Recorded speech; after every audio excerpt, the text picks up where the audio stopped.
Salut à tous, ravi de retrouver sur canalturf.com, nouveau Quintet Plus en nocturne en ce vendredi 11 mai sur l'hippodrome de Paris-Vincennes. Il s'agira du prix Léo. Voici mon pronostic pour cet exercice de vitesse de 1100 mètres départ lancé. J'ai placé en tête numéro 1 l'Overface, un cheval confirmé avec ce mode de départ et sur le tracé réduit.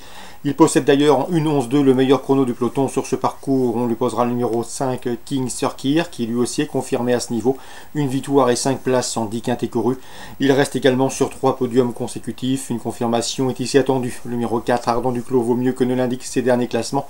Elle est confirmée dans les quintets. Une victoire et 7 places pour elle en 13 quintets courus. Elle sera déférée des 4 pieds pour cet objectif. Le numéro 6 Aldo d'Argentré est au mieux. Il est peut-être plus confirmé sur les parcours de plus longue haleine, mais c'est un cheval qui a déjà bien fait sur ce parcours. Une course sur ce tracé et résultat une 3e place courant décembre. Le 11 Arima Turgot a terminé 2e d'un quintet le mois dernier, preuve de sa bonne forme. Sachez également que lors de ses 3 dernières prestations dans des événements en 2018, eh bien, elle a enregistré 3 podiums. Le numéro 2 Valfleury n'a pas eu un bon parcours la dernière fois dans l'épreuve Prix Huberta. Il faut le reprendre, le cheval est confirmé dans les quintets, 3 victoires pour lui en 5 quintets courus. Le numéro 3 Riyad Joud a été disqualifié dans le tournant final récemment à Saint-Galmier pour sa course de rentrée.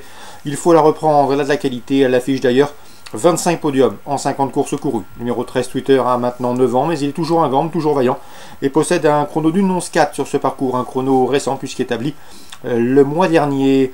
Résumé chiffré pour ce quintet du vendredi 11 mai, à 5, 4, 6, 11, 2, 3 et 13. Suite du programme, dans la première, je rachèterai bien volontiers le 109 Don Diego Guen, qui vaut mieux que ne l'indique son dernier classement en gain, il l'a prouvé auparavant. Et il peut prendre sa revanche sur le 102 Dimo de Cagne, un cheval régulier, 109-102. Dans la 6e, j'aime beaucoup le 606 Falcao de Lorma, c'est un bon poulain présenté par la famille du Val d'Estaing, cheval régulier qui répète ses valeurs. Une nouvelle fois, il devrait lutter pour les premières places. On lui posera toutefois le 601 Freeman qui avait remporté ses 2 premières sorties publiques avant d'être disqualifié dernièrement. Il faut le racheter, c'est un bon poulain. 606, 601. Donc le Vincennes, 109, 102, 606, 601. La Capelle en Réunion 3. Francisco Criado m'a toujours dit le plus grand bien du 113 Diamant Fior Jaune qui s'entend bien avec sa jeune partenaire. Le cheval lui donne raison car il collectionne les bons résultats. Une nouvelle fois, il devrait être dans le coup et terminer sur le podium. On lui opposera logiquement le 114 Destiny Giel. Elle affronte un lot dans ses cordes à condition qu'elle se montre sage. 113 et 114. Gert Lanou m'a dit également qu'il comptait sur un bon résultat avec le 305 Fedra. Fedra qui devrait être dans le coup selon lui. Il faut la courir planquée car la distance est un peu longue pour ses aptitudes. Mais elle est volontaire et répète ses valeurs. Le 305 Fedra qui sait démarrer vite. D'ailleurs, elle démarre aussi vite départ volté que départ lancé. Le 305 Fedra. Elle constitue à mes yeux une opposante sérieuse pour le 303 Flavia de Vandel, proche de sa course puisqu'affichant 2 places de 2e en autant de courses courues. 303, 305. Et enfin, dans la 5e, mon préféré sera le 514 Eleazar Zalouette.